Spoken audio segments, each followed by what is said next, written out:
आज 10 पॉइंट बताना चाहता हूं जो आम आदमी पार्टी और केजरीवाल जी ने कहे थे और उसका यथार्थ क्या है। उन्होंने कहा था कि जो लटकते हुए तार हैं, अनसेफ इलेक्ट्रिक वायर्स, उनसे वो मुक्त कर देंगे। आज ये सवाल इसलिए है कि 10 साल उनको सरकार में हो गए, उससे पहले भी 2013 में भी उनकी सरकार रही थी। तो 10 साल से अधिक रहने के बाद दिल्ली में लटकते हुए बिजली के तारों की स्थिति यह है कि 26 वर्ष का एक नवयुवक 23 जुलाई 2024 को उन लटकते हुए बिजली के तारों की भेंट चढ़ गया।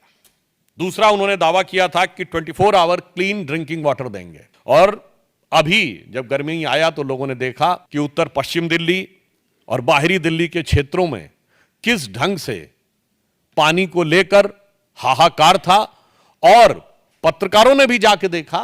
चलिए, आप नेताओं की बात पे, राजनीतिक दलों के कार्यकर्ताओं की बात पे विश्वास न करें कि वो उसमें किस प्रकार की दुर्गंध आती थी जिस पानी का प्रयोग करना पड़ता था।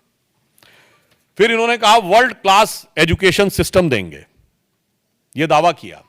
और इतना ही नहीं, याद करिए, इनके मुंह से निकल गया था दुनिया का सबसे बड़ा अखबार जो है न्यूयॉर्क टाइम्स में छपवाना कितना मुश्किल है। छपवाना शब्द था, कोई जाके उस बाइट को चेक कर सकता है।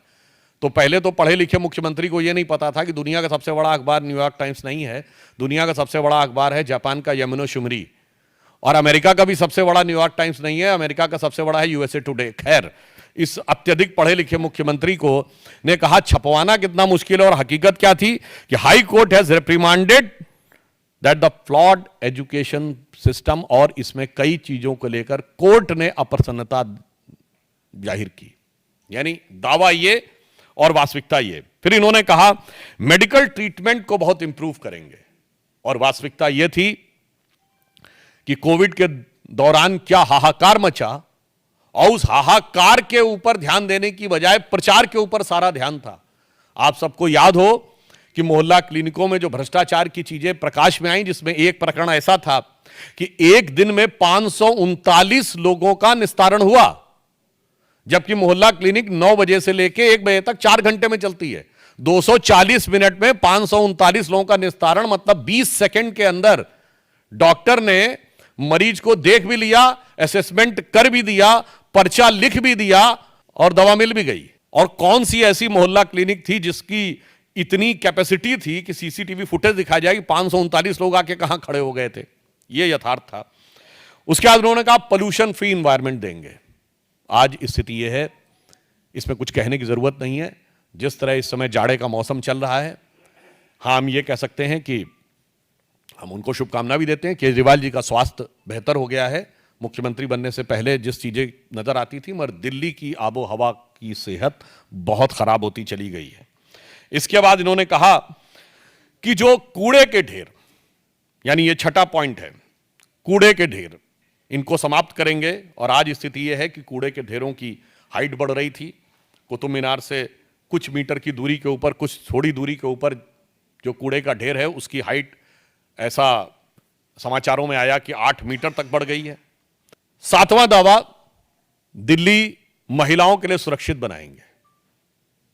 और भारत के इतिहास का इकलौता उदाहरण, जहां किसी भी सरकार के मुख्यमंत्री आवास में उसी पार्टी की महिला सांसद की पिटाई की गई और आरोप लगा मुख्यमंत्री के ओएसडी पर। पूरे भारत में ऐसा उदाहरण नहीं मिलेगा। मायावती जी के ऊपर स्टेट गेस्ट हाउस कांड में हमला हुआ था, वो समाजवादी पार्टी की सरकार ने किया, तो विरोधी दल था। यहां तो सत्ताधारी दल की, अपनी पार्टी की महिला के साथ। और जो कुछ महिलाओं के साथ अन्य चीजें हो रही हैं, वो किसी से कोई छुपा हुआ नहीं है। जो चीज इनके अधिकार में, ये कहते हैं ना कानून व्यवस्था अधिकार में नहीं। अरे भाई, मुख्यमंत्री आवास के अंदर की सारी व्यवस्था तो आपके अधिकार में थी और मांगने पर सीसीटीवी भी नहीं थे। अब आप देखिए, अगला इनका था कि कच्ची कॉलोनीज जो हैं उनको बेसिक इम्यूनिटी, जो मूलभूत सुविधाएं हैं, उनसे युक्त कर देंगे। संगम विहार में जिस प्रकार की चीजें देखने को मिली, उससे बहुत साफ है कि यह दावा बिल्कुल यथार्थ के धरातल पर चूर चूर होता नजर आ रहा है। फिर इन्होंने ये कहा था कि जो झुग्गी झोपड़ी के में रहने वाले लोग हैं, उनको स्थायी आवास देंगे। आज 1 दशक पूरा होने के बाद भी ये दावा सिर्फ हवाई दावा है, जबकि प्रधानमंत्री जी के प्रेरणा से चलने वाली योजना में 3024 फ्लैट्स अब तक कालकाजी एरिया में झुग्गी झोपड़ी के लोगों को दिए जा चुके हैं। हम जो कहते हैं वो करते हैं और जो वो कहते हैं वो कभी नहीं करते। अब यमुना की सफाई, आप सभी को पता है, उनका वीडियो भी अवेलेबल है कि यमुना की सफाई कैसी करेंगे कि वो नहा के दिखा देंगे, और आज स्थिति है कि वो पास जाने में भी हिचकते हैं। यमुना की झाग वाली फोटोएं आप सब ने देखी। अतः ये 10 पॉइंट हैं जो हम लोगों ने कहे कि केजरीवाल जी के दावे, एक बिजली के तार, दूसरा क्लीन ड्रिंकिंग वाटर, तीसरा वर्ल्ड क्लास एजुकेशन सिस्टम, चौथा स्वास्थ्य की बेहतर सुविधाएं, पांचवां पर्यावरण प्रदूषण, छठा गंदगी के ढेर, सातवां महिला सुरक्षा, आठवां कच्ची कॉलोनियों में बेसिक फैसिलिटीज, और नवां झुग्गी झोपड़ी के लोगों को मकान, और 10वां यमुना की सफाई। ये तो नहीं किया।